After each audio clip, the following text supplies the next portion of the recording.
மதியாதார் தலைவாசல் மிதிக்காதே என்று மானமுள்ள மனிதனுக்கு அவ்வை சொன்னது. அது அவ்வை சொன்னது, அதில் அர்த்தம் உள்ளது.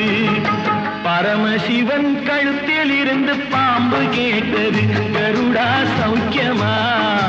யாரும் இருக்கும் இடத்தில் இருந்து கொண்டால் எல்லாம் சௌக்கியமே. கருடன் சொன்னது, அதில் அர்த்தம் உள்ளது.